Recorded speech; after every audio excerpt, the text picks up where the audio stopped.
If you're thinking about moving to Chicago, there are a few things that could either make you love your decision or regret it within the first year.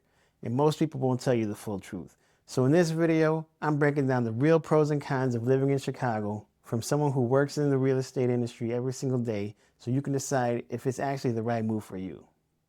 My name is Darrell, and I'm a local real estate agent here in the Chicago area. And I help a lot of people relocate here from out of state. So everything I'm about to share comes straight from my clients' experience after they've moved. One of the biggest advantages of Chicago is the variety. You can live in the city with walkability and nightlife, in a quiet residential neighborhood, or in the suburbs with more space and lower density. And the crazy part is you can find all three within 30 to 45 minutes of each other. This is a huge if you're trying to match your lifestyle to your stage of life. You can go from rooftop bars to backyard barbecues in the same day. The breakdown, $400,000 to $700,000 range equals solid options. Property taxes are a little bit higher, but you get more house versus coastal markets. You're getting more square footage per dollar than most major metros. Chicago is one of the best connected cities in the country. There's major airport hubs with O'Hare and Midway. With trains, you have the CTA, Metra, and also Amtrak that goes further out.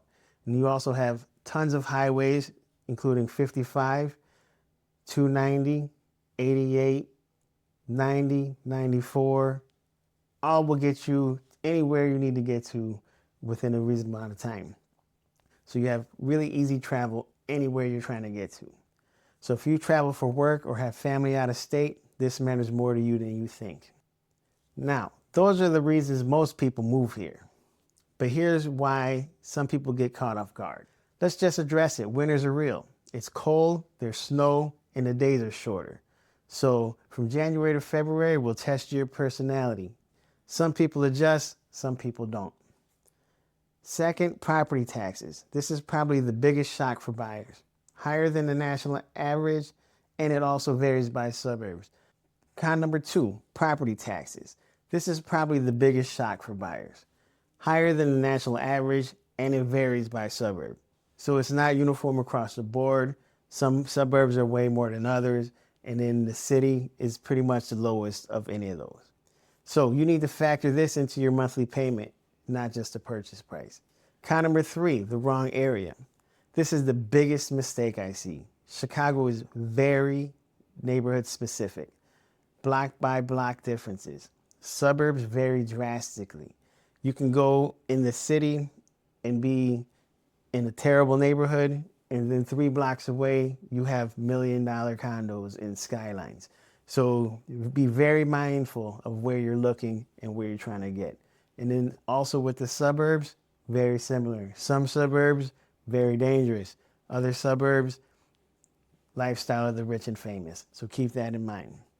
Now, I've had clients love the house, but then regret the location. And this is why working with someone local really matters. But here's the thing most videos won't tell you. Chicago is not a one-size-fits-all city. If you pick the right area for your lifestyle, you're going to love it here. If you don't, that's when people struggle. So if you're thinking about moving to Chicago, reach out to me. I'll help you narrow down the right neighborhoods, the right suburbs, and the right price range so you don't make a decision you'll regret. Call, text, or email, whatever works for you. My info is below. Compared to cities like New York, Los Angeles, or even parts of Florida now, Chicago is still relatively affordable.